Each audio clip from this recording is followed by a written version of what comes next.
Éric Coquerel, vous Bonjour. êtes le président de la commission des finances.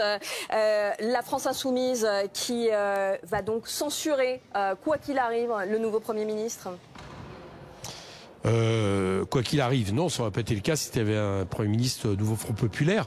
Mais à partir du moment où c'est un Premier ministre qui reste du bloc macroniste, pour quoi qu'on en dise, continuer à appliquer la politique économique de M. Macron, qui est minoritaire dans le pays, qui n'est donc pas légitime, bien sûr, nous allons le censurer, on va jouer notre rôle d'opposant. Pourtant, on le disait en plateau à l'instant, il y a des sujets sur lesquels vous pourriez vous retrouver, la taxation des super-profits par exemple. J'en sais rien, vous dites ça, mais je ne suis absolument pas certain que M. Bayrou va aller plus loin que M. Barnier, c'est-à-dire des mesures dans ce sens-là qui étaient homéopathiques. Je sais que certains de ses partisans à l'Assemblée, je pense notamment à mon collègue et ami Jean-Paul Mattei, souhaitaient un peu aller plus loin, mais je n'ai nulle information pour laisser penser que M. Bayrou est sur cette position. Donc là, pour l'instant, au moment où on se parle, il y a deux choses déjà qu'il faut dire. C'est que M.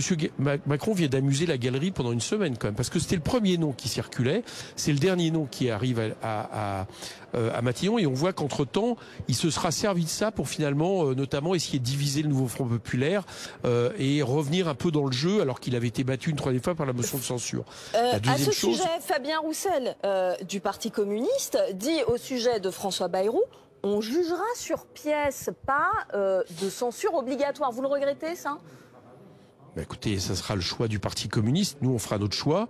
Et si cette motion de censure 49.2 passe pas, je vous parie tout ce que vous voulez qu'on se retrouvera sur une motion de censure sur le budget, parce que juger sur pièce, bah, ça sera juger une politique qui va rester quand même fidèle globalement, parce que c'était l'objectif de M. Macron, à sa politique d'offre, de compétitivité, d'austérité, qui n'est pas bonne pour le pays et qui est minoritaire. Donc voilà un peu quel sera le canevas. 49.2 tout de suite pour nous.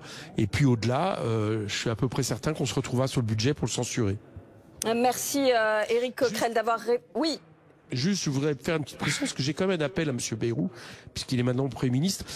C'est que j'ai évoqué, en tant que président de la Commission des Finances, l'idée que, sans plus attendre, début janvier, il propose à l'Assemblée des projets de loi qui permettraient de faire passer plusieurs mesures qu'attendent les gens qui étaient unanimes à l'Assemblée et au Sénat. Je pense au congé, au crédit impôt, congé agriculteur. Je pense à l'extension du PTZ 0. Il y a plusieurs mesures comme ça qui sont attendues et qui pourraient être mises en péril si on les attend trop.